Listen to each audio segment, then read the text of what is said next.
Hi hello नमस्कार, मी शोभा आपल्या चॅनलच्या अजून एका नवीन रेसिपीमध्ये तुम्हा सर्वांचे स्वागत करत आहे. आणि आज आपण तिखट शेव तयार केलेली आहे. लसूण तिखट शेव तयार केलेली आहे ती आज आपण बघणार आहे. त्यासाठी आपण अर्धा किलो बेसन चाळून घेतलेले आहे. 2 चमचे जिरे, 1.5 चमचा ओवा आणि चवीसाठी मीठ टाकून आपण हे मिक्सरला बारीक करून घेणार आहे. जिरे, ओवा आणि मीठ यांची आपण पावडर तयार करून घेतलेली आहे. पाऊण वाटी आपण लसूण घेतलेला आहे. त्यामध्ये पाणी घालून आपण लसणाची पेस्ट तयार करणार आहे. लसणाची पेस्ट आपण बेसनच्या पिठामध्ये मिक्स करत आहे. जिरे आणि ओवा आपण मिक्सरला बारीक करत असताना त्यामध्ये मीठ टाकले होते, त्यामुळे आता आपण मीठ टाकणार नाही आहे. थोडीशी आपण यामध्ये हिंग पावडर टाकत आहे. 1 चमचा हळद पावडर टाकत आहे. 1 चमचा लाल तिखट पावडर टाकत आहे. आणि हे सर्व आपल्याला चांगले एकत्र मिक्स करून घ्यायचे आहे.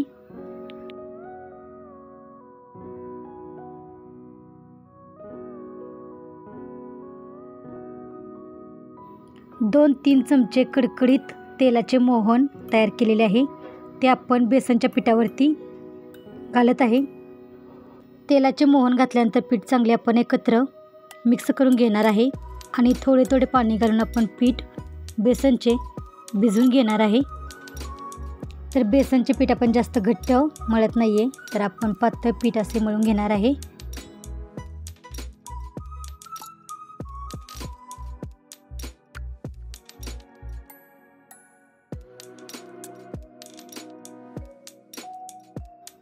तर अशा पद्धतीने आपण शेव तयार करण्यासाठी पीठ मळून तयार केलेले आहे. तर हे मळून घेतलेले पीठ आपण 15 मिनिटे असेच भिजत ठेवले होते. आता हे आपण थोडेसे पाणी टाकून पातळ करून घेत आहे.